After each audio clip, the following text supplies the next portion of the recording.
We're going to head into California soon, and we decided to get one last hike in the Sonoran Desert before we take off. And while we were hiking, we started talking about health and fitness on the road. So we're going to go ahead and share that with you. Something that we're asked quite often has to do with how do we see our doctors and pick up medications and that type of thing while we're on the road. Yeah. And I pretty much just keep in contact with the doctor that I've had for years through email, phone calls, and when we're in Oregon, and I go and see her then.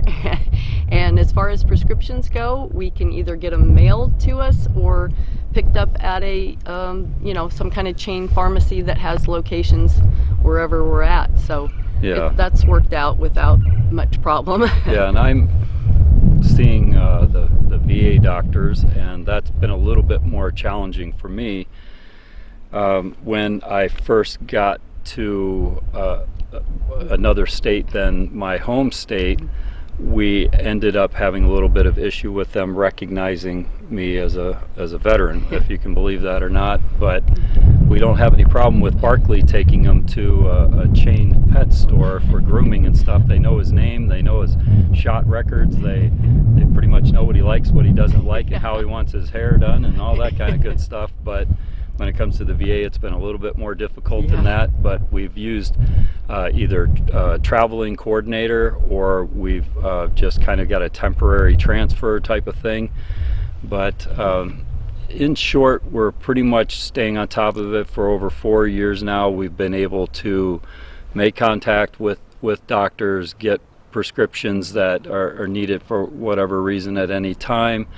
And I think it's overall it's not as difficult as it might be for some people that have very serious medical conditions. Yeah. But for us, it's worked out pretty well so far. Yeah, and our goal is to not have to see the doctor as much as possible. Yeah, so. That's for sure.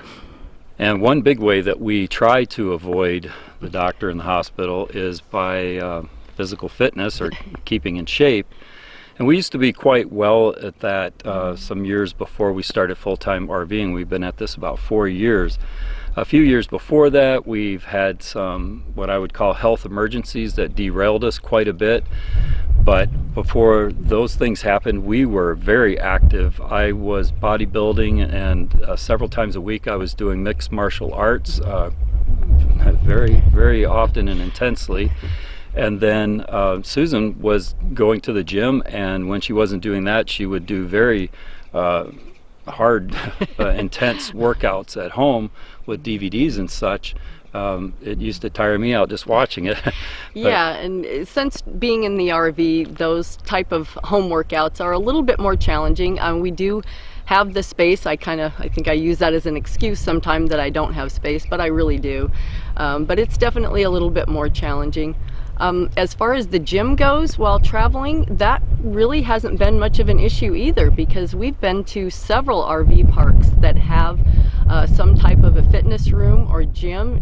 Even some small campgrounds had nice little fitness rooms, and some really, really nice fitness rooms that were pretty much a gym in itself. Yeah, and there's been even places out in the middle of nowhere in the wilderness we've found places to work out. Yeah, so that really hasn't been a problem.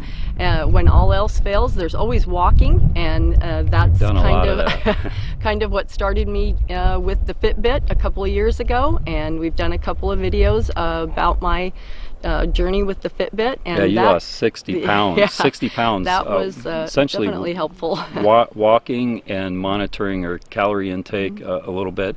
She pretty much ate the same types of things, but she just watched how much of it that she ate. And I really wasn't into wanting to get a Fitbit or anything, because she had one and I walked everywhere that she walked. But I did notice as she was watching her calories, I would end up growing a little larger from eating her food. So I got a Fitbit and started walking, and I like the idea that it kept account of what I did each day. Even if it's not extremely accurate, it definitely helps if I did 20,000 steps one day and I look at mine the next day and I'm like at 3,000. I immediately know I'm not living up to yesterday. So if I want to keep myself moving, it's kind of a good little motivator and something to keep me, focused. So that it's worked out really well. It's helped us a lot. Yeah. So the last piece of the health and fitness puzzle while you're on the road is your eating style.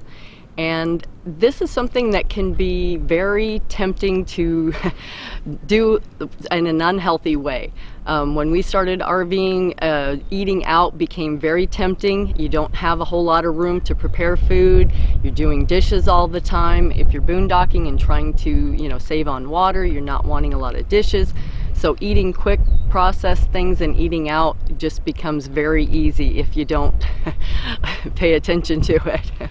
Yeah, and it's really hard, especially for Susan, was finding out that it was hard to count calories when you don't know how they're preparing things in the kitchen, what oils they're using, all that kind of stuff.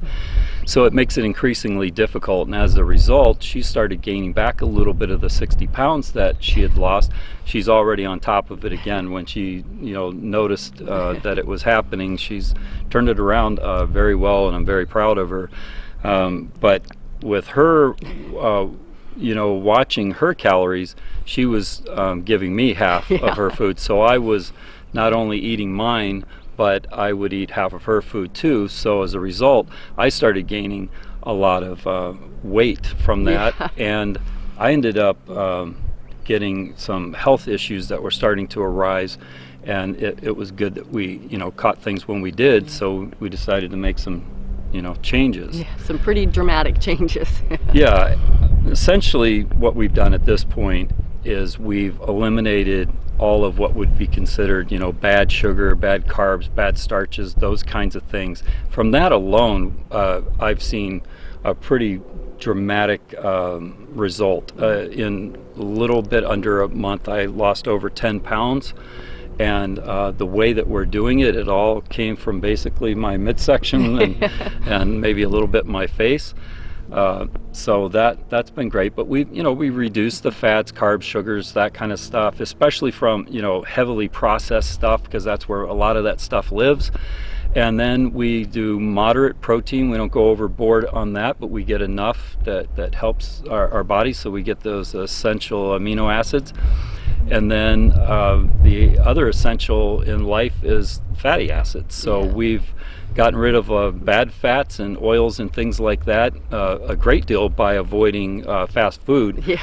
And we've started just getting good healthy fats in our eating style at home.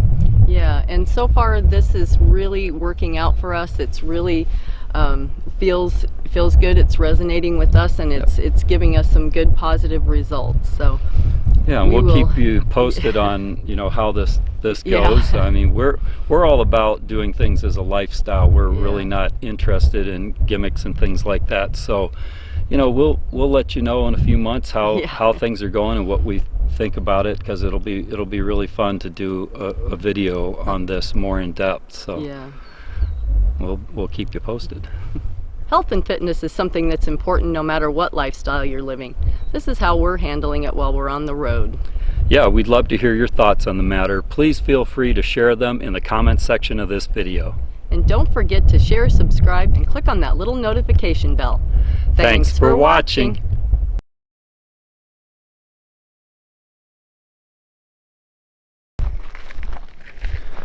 A little warm. How are you doing? I'm doing all right. How about you? All right, I guess, but my feet are killing me.